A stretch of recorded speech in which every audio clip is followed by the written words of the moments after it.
Halo dan selamat datang kembali. Hari ini kita mau bahas sesuatu yang fundamental banget. Mungkin ini langkah paling pertama dan paling penting kalau mau membangun bisnis atau proyek apapun yang punya makna, yaitu menemukan apa yang disebut misi akar Anda. Misi akar. Iya. Nah, ini tuh bukan cuma soal slogan keren ya, yang ditempel di dinding kantor gitu, bukan. Ini soal mengapanya. Alasan emosional yang bikin kita jalan terus waktu semuanya terasa berat. Betul. Ini semacam bahan bakar yang nggak akan habis, gitu ya. Tepat sekali. Nah, bahan obrolan kita hari ini sumbernya dari bab pertama bukunya Pamela Slim, The Widest Net, yang spesifik banget bahas langkah pertama ini. Find the mission at your root. Jadi misi kita di pembahasan kali ini adalah membongkar bareng-bareng apa sih sebenarnya misi itu, kenapa misi yang tulus jauh lebih kuat dari sekedar target profit, dan gimana caranya sebuah pertanyaan sederhana bisa menyalakan api sebuah gerakan. Oke, kita langsung masuk aja ya ke sebuah cerita. Coba deh Anda bayangin, Anda lagi ada di sebuah konferensi bisnis besar. Ada sekitar 1.000 pengusaha di sana, dari 23 kota, dari New York sampai Vancouver. Energinya terasa banget kan, semua orang semangat. Terus ada seorang pembicara naik ke panggung dan ngajuin satu pertanyaan simpel. Berapa banyak dari Anda yang pernah melihat seorang presenter penduduk asli Amerika atau Native American berbicara tentang topik bisnis di panggung konferensi? Dan responsnya, menurut sumber kita, ini yang benar-benar membuka mata. Iya kan? Dari 1.000 orang, itu yang angkat tangan cuma 7. 7. 7 orang. Dan yang lebih spesifik lagi nih, 4 dari 7 orang itu ternyata datang dari satu lokakarya yang sama di Vancouver. Jadi, bisa dibilang pengalaman ini langka banget. Ini kan aneh ya, mungkin pikiran pertama saya oke, apa jangan-jangan memang nggak banyak ya pengusaha dari kalangan penduduk asli Amerika, tapi ternyata asumsi itu salah total. Salah besar. Masalahnya sama sekali bukan karena kekurangan talenta atau bisnis loh.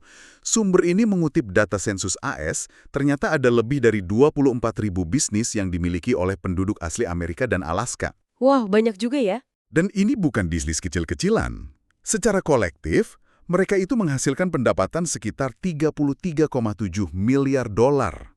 Miliar. Dan membekerjakan lebih dari 200.000 orang. Jadi para pengusaha itu ada. Mereka sukses dan kontribusinya besar banget ke ekonomi. Oke, jadi kalau gitu masalahnya di mana dong? Masalahnya adalah visibilitas. Ada jurang yang gede banget antara kenyataan di lapangan sama persepsi publik. Ketiadaan mereka di panggung-panggung besar kayak gitu secara nggak sadar melenggengkan stereotip. Atau yang lebih parah, gagasan bahwa mereka itu nggak relevan di dunia bisnis modern. Ini masalah representasi yang sangat nyata. Nah, disinilah ceritanya jadi personal dan menurut saya sangat menarik.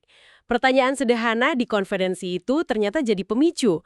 Penulis buku ini, Pamela Slim dan suaminya Daryl, tiba-tiba ngelihat masalah ini dari sudut pandang yang beda. Mereka sadar anak-anak mereka dan generasi muda penduduk asli lainnya itu hampir nggak punya kesempatan buat melihat pemimpin yang merepresentasikan budaya mereka sendiri. Berdiri di panggung sebagai seorang ahli bisnis, bukan sebagai katakanlah penari tradisional atau ikon budaya, tapi sebagai CEO, inovator, pakar strategi. Kesadaran itu mengubah segalanya. Fokus mereka langsung bergeser. Pertanyaannya bukan lagi sekedar, kenapa ya kok begini, yang sifatnya pasif, tapi jadi sesuatu yang jauh lebih proaktif dan bertenaga. Jadi, apa yang bisa kita lakukan untuk bantu menyelesaikan masalah ini dengan sumber daya yang kita punya sekarang, di komunitas kita sendiri? Ini pergeseran dari pengamat jadi pelaku. Dan mereka nggak berhenti di ide doang, langsung bertindak. Ini yang seringkali membedakan misi sejati dari sekedar angan-angan kan?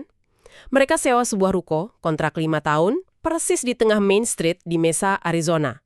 Tujuannya jelas banget. Bikin sebuah ruang fisik buat para pemimpin bisnis dari kelompok-kelompok yang sering terpinggirkan untuk kumpul, berbagi ilmu, dan jadi tuan rumah buat acara bisnis dan budaya mereka sendiri. Yang menarik juga pilihan namanya. Ke diucapkannya ke. Ke. Ini bukan nama yang dipilih asal-asalan biar terdengar keren. Ke itu kata sakral dari suku Dine atau Navajo yang maknanya dalam banget. Artinya itu sistem kekerabatan, koneksi, dan rasa memiliki. Jadi dari namanya aja udah kelihatan ya, fondasinya itu bukan transaksi, tapi relasi. Bukan cuma bisnis, tapi pembangunan komunitas. Mereka tambahin Main Street Learning Lab biar jelas kalau ini tempat untuk eksperimen dan belajar bareng. Dan pendekatan mereka di awal itu menurut saya cukup radikal untuk dunia bisnis yang serba cepat. Mereka nggak langsung bikin jadwal workshop atau program inkubasi. Selama setahun penuh, mereka cuma ngelakuin satu hal, mendengarkan. Buka pintu, sediain kopi, dan ngobrol sama siapapun yang datang. Sumbernya cerita ada anekdot lucu. Banyak orang yang masuk itu bingung. Nanya, ini coworking space ya? Pamela jawab, bukan. Bukan ya? Terus mereka nanya lagi, oh inkubator startup? Bukan juga. Sampai akhirnya orang-orang itu nanya dengan sedikit frustrasi, terus ini tempat apa sih? Dan jawaban mereka ini kuat banget dan ngasih pelajaran penting. Mereka bilang, kami belum tahu. Kami menunggu komunitas kami memberitahu kami perlu menjadi apa. Oke, coba kita berhenti sebentar di sini. Menunggu setahun tanpa produk yang jelas, itu kan butuh modal dan kesabaran yang nggak semua founder punya ya. Gimana caranya seorang pengusaha yang baru mulai bisa menerapkan prinsip mendengarkan ini tanpa kehabisan uang? Itu pertanyaan valid banget. Tentu aja, nggak semua orang bisa sewa ruko 5 tahun terus menunggu. Tapi prinsip mendengarkan itu bisa diskalakan kok. Buat founder yang baru mulai, mendengarkan itu bisa berarti melakukan 50 wawancara mendalam sama calon pelanggan sebelum nulis satu baris kode pun. Bisa juga berarti bikin grup Facebook kecil dan benar-benar aktif interaksi di sana buat paham masalah mereka, bukan buat jualan. Intinya adalah menahan dorongan buat langsung bikin solusi berdasarkan asumsi kita dan sebaliknya benar-benar memenamkan diri dalam masalah yang dialami audiens kita. Kekuatan untuk nggak berasumsi inilah fondasi buat bangun sesuatu yang relevan. Oke, itu masuk akal. Jadi, bukan soal lamanya waktu, tapi soal intensitas mendengarkannya. Dan dari fondasi mendengarkan inilah, akhirnya terjadi sebuah momen puncak di mana summit misi mereka yang tadinya masih abstrak, tiba-tiba jadi sangat hidup dan nyata. Ya, dan cerita ini benar-benar inti dari seluruh bab ini.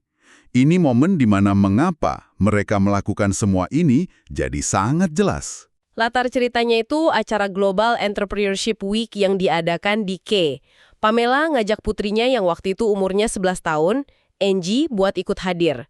Salah satu panelis hari itu adalah seorang wanita bernama Violet Duncan.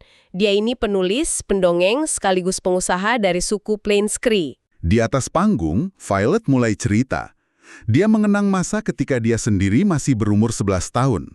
Waktu itu, dia ikut ibunya ke sebuah pertemuan penting dengan Canada Council for the Arts, semacam Dewan Kesenian Nasional gitu. Selama 3 hari, dia cuma duduk diam, dengerin orang-orang dewasa diskusi. Mereka pusing mikirin satu pertanyaan. Gimana cara kita jangkau seniman-seniman muda di komunitas First Nations? Setelah 3 hari cuma jadi pendengar, anak kecil ini akhirnya nggak tahan lagi. Betul, Violet yang baru umur 11 tahun, itu dengan berani angkat tangan dan bicara. Dia bilang sesuatu yang sangat, nusuk dan jujur. Dia bilang, kalian nggak akan bisa menemukan kami di reservasi. Kami yang harus bisa menemukan kalian. Dewan itu kaget, tapi mereka mendengarkan. Mereka nanya, lalu di mana kami harus ada supaya kalian bisa menemukan kami? Violet jawab sekenanya, aku nggak tahu. Aku biasanya pergi ke pusat pemuda atau main basket sepulang sekolah. Luar biasa, dan ternyata saran sesimpel itu dari seorang anak benar-benar ditindaklanjuti. Sepenuhnya. Saran itu memicu desain ulang total situs web dan program Dewan Kesenian tersebut, biar lebih gampang ditemuin dan diakses sama anak-anak muda pribumi. Dan ada satu detail lagi yang penting banget. Setelah pertemuan itu, ibunya bilang ke Violet, ini semua terjadi karena kamu ada di ruangan itu. Mereka udah dengar hal yang persis sama dariku selama bertahun-tahun. Tapi mereka nggak benar-benar mendengarnya, sampai mereka mendengarnya langsung darimu. Suara seorang anak muda ternyata punya bobot dan kekuatan yang beda. Oke, sekarang kita balik lagi ke acara di Kepo. Saat Violet selesai cerita, Pamela, penulis buku ini, ngelihat sesuatu yang bikin dia merinding. Dia lihat Violet di atas panggung, natap langsung ke arah penonton, lurus ke arah putrinya, Angie, yang juga berumur 11 tahun. Dan keduanya tersenyum satu sama lain. Di detik itulah misinya jadi nyata. Bukan lagi cuma konsep di atas kertas. Putrinya, Angie, lagi nonton secara langsung seorang wanita pengusaha pribumi yang kuat dan cerdas dan dengar pesan yang sangat jelas bahwa suaranya suara seorang anak muda pribumi itu penting dan bisa bawa perubahan. Pamela nulis, rambut di lengannya berdiri, dan matanya berkaca-kaca. Misinya bukan lagi sekedar ide di kepalanya. Misinya hidup di ruangan itu. Wow, itu benar-benar momen yang kuat banget. Jadi dari cerita yang luar biasa tadi, kita bisa lihat ya, DNA dari sebuah misi yang kuat itu kayak gimana. Ini bukan sekedar teori, ini perpaduan antara masalah nyata di luar sana dan api yang membara di dalam diri kita sebagai pendiri. Tepat sekali. Dan sumber ini ngebantu kita buat membedahnya. Penulisnya mecah DNA ini jadi 4 elemen kunci yang bisa kita semua terapkan. Ini kerangka kerja dari Widest Net Method buat nemuin misi akar Anda. Oke, ayo kita bedah satu persatu. Prinsip pertama, misi Anda harus berpusat pada pelanggan Anda. Ini kedengarannya simpel, tapi banyak yang salah kaprah. Misi kita itu bukan menghasilkan $1 juta atau jadi pemimpin pasar. Itu kan tujuan atau hasil. Misi yang kuat selalu dimulai dari kebutuhan orang yang kita layani. Persis kayak yang Pamela dan Daryl lakukan, misi mereka bukan membangun coworking space yang sukses. Misi mereka adalah menciptakan ruang di mana pemimpin bisnis yang terpinggirkan bisa terlihat dan didengar. Fokusnya di komunitas, bukan di diri mereka sendiri. Prinsip ini maksa kita buat nanya, siapa yang saya layani dan apa yang paling mereka butuhkan. Ini juga yang melindungi kita dari membangun sesuatu yang nggak diinginkan siapapun kan? Karena kalau fokusnya pada pelanggan, kita bakal terus-terusan memvalidasi ide kita sama mereka. Tepat. Lanjut ke prinsip kedua. Misi Anda harus berakar dalam pada masalah yang Anda selesaikan atau aspirasi yang Anda bantu wujudkan. Ini soal melihat gambaran yang lebih besar, melampaui produk atau jasa yang Anda tawarkan. Contoh bagus dari buku ini tuh perusahaan salad Sweetgreen. Benar. Misi mereka bukan cuma menjual salad, itu kan apa yang mereka lakukan. Misi mereka, mengapa mereka melakukannya, adalah tentang menghubungkan orang dengan makanan asli. Mereka bicara soal gimana pilihan makanan kita berdampak pada kesehatan individu, kesehatan komunitas lokal, dan kesehatan planet. Itu jauh lebih besar, lebih dalam, dan lebih menginspirasi. Dan misi yang lebih besar ini punya kekuatan magnetis. Itu menarik pelanggan yang punya nilai yang sama dan juga menarik karyawan yang mau kerja buat sesuatu yang lebih dari sekedar gaji. Jual salad itu pekerjaan. Membangun sistem pangan yang lebih sehat itu sebuah misi. Bedanya jauh banget. Oke, prinsip ketiga. Nah, ini bagian yang jadi semacam reality check buat banyak idealis. Misi Anda adalah masalah yang dianggap kritis oleh audiens ideal Anda. Artinya, harus ada cukup banyak orang yang peduli banget sama masalah ini, sampai-sampai mereka mau bayar baik dengan uang, waktu, atau perhatian buat menyelesaikannya. Ini garis pemisah yang krusial antara sebuah hobi yang mulia sama sebuah bisnis yang berkelanjutan. Anda bisa aja punya misi yang luhur banget, tapi kalau nggak ada pasar yang nganggap itu cukup penting, ya itu bahkan tetap jadi proyek pribadi, bukan perusahaan. Masalah visibilitas pengusaha pribumi misalnya, ternyata adalah masalah yang kritis nggak cuma buat komunitas itu sendiri, tapi juga buat perusahaan-perusahaan besar yang nyari keragaman pemasok, atau penyelenggara acara yang pengen audiensnya lebih representatif. Ada pasarnya di sana. Terus gimana cara kita tahu sebuah masalah itu kritis buat audiens sebelum kita terlanjur membangun semuanya? Balik lagi ke prinsip mendengarkan tadi, validasi. Apakah orang-orang ini udah nyoba nyelesain masalah ini dengan cara lain? Apa mereka udah ngabisin uang buat solusi yang nggak sempurna? Bahasa apa yang mereka pakai waktu ngomongin frustrasi mereka? Kalau Anda dengar emosi yang kuat, marah, frustrasi, harapan yang putus asa, kemungkinan besar Anda di jalur yang benar. Masalah yang kritis itu seringkali terasa di level emosional, bukan cuma rasional. Masuk akal? Terakhir, prinsip keempat, yang rasanya kayak ngiket semua yang lain jadi satu. Misi Anda terhubung dengan akar yang lebih dalam di diri Anda sebagai pendiri. Kayak cerita Pamela yang lihat putrinya, Angie. Misinya itu bukan lagi soal statistik sensus AS, tapi tentang masa depan anaknya sendiri. Koneksi personal itulah yang bakal bikin Anda terus berjuang pas klien pertama nolak, pas produk gagal, atau pas Anda capek dan pengen nyerah. Ini yang membedakan pendiri yang bertahan jangka panjang sama yang cepat nyerah ya. Saat uang belum ada, saat semua terasa berat, mengapa personal inilah yang jadi pegangan? Itu bukan sesuatu yang bisa dipalsukan. Tim Anda, pelanggan Anda, mereka bakal bisa ngerasain. Benar sekali. Mereka akan merasakan otentisitasnya.